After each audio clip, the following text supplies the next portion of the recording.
Thank you, man. Pastor Nathaniel. I would say as a very young lad, I developed an uncommon penchant or passion for improvisational music, jazz music. So, uncommon. I mean, I didn't watch cartoons, those things children watch. I mean, I didn't grow up liking them. Strangely, I would be drawn to bebop, Miles Davis, Duke Ellington, Dizzy Gillespie, all these guys, and I would just listen to, Black American jazz music, and then also listen with my dad to high life music. I come from a family of music lovers. Though they were not professionals, they would serve in church, play in church. So my dad and I would sit down morning to night, apart from playing soccer and maybe some other thing. I'll sit with my dad listening to Jim Rex Lawson, Ian Henshaw from morning till night, just listening to music. Then I started, with the drums, drummer boy, very young boy. And then we got the trumpet for the church. And from the first day, I was blowing it. But before then, there was a man who was very close to our family, a police sergeant, didn't go to school but could read the Bible. Interestingly, he couldn't read any other thing but could read the Bible. Supernatural. The first man I saw raise the dead in front of me. He would limp. I mean, my cousin she was living with a family friend. They hit her and she just collapsed and passed out. They rushed her to the house. She was gone. And we were crying. My dad was crying. He was an elder in the Apostolic Church. And then she was cold. And then here comes Elder Ihedioha, just limping, singing, I know his name is wonderful. From home, I know his name. Limping, came home and, what in be her name? We said, Eno. Eno, stand up. Eno, stand up. She sneezed back to life. She came back. So that was the man who, when he comes to pray at home, he'll call my father, E.J. Bassey, you see this small boy? I see him like a prophetic dream. I see him for highway. Big boss. They overtake everybody. Watch him. And as a small boy, no encounter with God, I knew there was something special about Elder Ihedioha. So when he's speaking, I'll go stay very close to him so that his saliva will touch me. Yes. So he gave those prophetic words, and I began to play the trumpet. Then I joined the Redeemed Evangelical Mission Trem. Incidentally, today is Bishop's 75th birthday. So I grew up from the Apostolic Church, then moved to Trem. Then I was, ordained in 1998 as a minister. Then I was led to go to the Redeemed Christian Church of God, City of David. Now, while all of this was going on, I began to be involved in mainstream music. Mainstream is I'm doing gigs with the guys.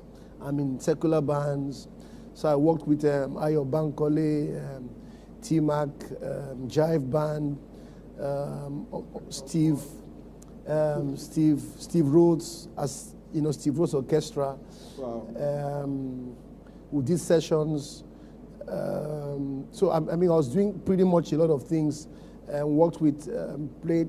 I was supposed to travel to France with Asha. You know Asha? Wow. Yeah, so I gave her a few trumpet lessons and all of that stuff. Was pretty much doing that and doing church. So I was at the City of David, and all of these things I'm saying have connection. So I was doing mainstream because I had the, desire to be, I just wanted to be a touring, very good musician. And do you understand this? You just want to be like at the, peak of your, so you practice for hours. So I just wanted to be a good musician, traveling the world with bands, go to Berkeley School. I applied for Berkeley College scholarship. We won. I was ready to go to America. And then my pastor, Pastor Esco, would call me to his office. all of this time, I never really had an encounter with God. He said, Nathaniel, do you know that when you play the trumpet, I cry? Do you know that you are carrying something?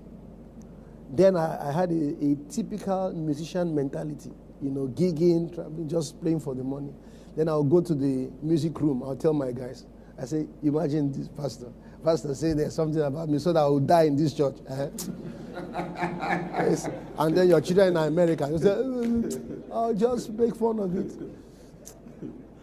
Yeah, and he kept saying that. He said, I don't know what is it about this trumpet you are playing, and I'm crying. I'll just think he's trying to, I say, Pastor, they whine me. So then one day, a lot of things had passed. The late Stella Obasanjo was going to come to church. And Pastor has said to me, go prepare this song. Of course, we had a pastor who, maybe I'll go to that later, who would come for our choir practice and listen and say, you know what, you need to take us to where we want to go tomorrow. If I don't sense the presence, we're not going home. Anyway, so we did the song, and while I was ministering on stage, I knew that this was what I was meant to do. That wasn't jazz. I knew by the Spirit. And then that sent me into a journey, a season. So I went back, told my pastor, and then I cut away from every group. I gave up the Berkeley scholarship. It was so radical. My elder sister, who led us to Christ, my younger sister called her in Dubai. My sister was the head of a fellowship. She would go to called boys. Thus saith the Lord, in 7 days, if you don't leave, you will die. She was that fiery. But I took a radical decision. She heard, my sister would say, he's giving out his money, he's doing this. My sister called me and said, Nat, I've been there before. That thing is not that serious. Calm down. Calm down. So I shut down everything, gave myself to praying, and I would just be weeping. I'll drive to empty places, Terry McCalmore ministering. I will just weep. I'll have encounters. And I'm going to round off soon. And then one day, 12 will be on me street. I was just ministering unto the Lord. And then my pastor said to me, Nathaniel, by this time I was so close to him, we're relating on spiritual things. He said, go find out what the trump of God is. 2 Corinthians 15. So I just stood up all through the night. I had a vision, ministering, and as I ministered, there was fires everywhere. So I just began to weep all through the night. And my father came. When my father came, why are you weeping? When he touched me, he started crying. And then I didn't know why I was crying. And then I'll take my phone, I'll call people, and they'll hear me crying, they'll start crying. Yeah. And then it continued till the next day. Then I was worshiping. It felt like a blanket rested on my head. I took my hands off the keyboard, ran outside. I knew it was a holy feeling. I didn't know what it was, but I knew it was a holy feeling. Then I was going to church, Bonnie Camp, after CMS. A man who had never called me. I was driving my Kia car, wearing a white shirt. A relative who, I don't know how he got my number. As I picked up the phone, this experience happened some hours before. I was alone in the room. He said, thus saith the Lord, the hand of God is upon you from today. Conduct yourself accordingly. Goodbye. Drop the call. So from then on, I knew that God's hands are upon me, and I had to set myself to seeking him. And the rest, they say, is history. Wow. Wonderful. So you once played for T-Mac? Oh, yes. I was with T-Mac, Uncle T, we traveled. Uncle T-Mac would play Fly Robin Fly, Ayo Bankole, Uncle Steve Rhodes Orchestra was his band leader, where we just did jazz ensembles. And then the French Cultural Center was about to send myself and Asha on a tour to France. And that was when encounter. Wow. So when I had that encounter and I pulled out, the director of French Cultural Center declared me a non-personal, grata, and said I shouldn't come near French. So, wow. And my friends, I was a member of a group, Spectrum 4, Wale Oni, Ayo Sholanke in the US. We had won a Berkeley scholarship. We were about to leave. Our Black American manager, a believer. So I said to them I couldn't come. Wale and the rest of them said, guy, we are all believers. So don't tell me God said. He said, so where are we working for Satan? So, but, I left, but it was tough. And there was a time where a journalist, Benson Idonije, wrote an article. He said, a gift like this is wasting away in a local church and doesn't want to inspire his generation. And of course, met him years later and story changed. So God was faithful to make me go through those experiences. Wow. Yes.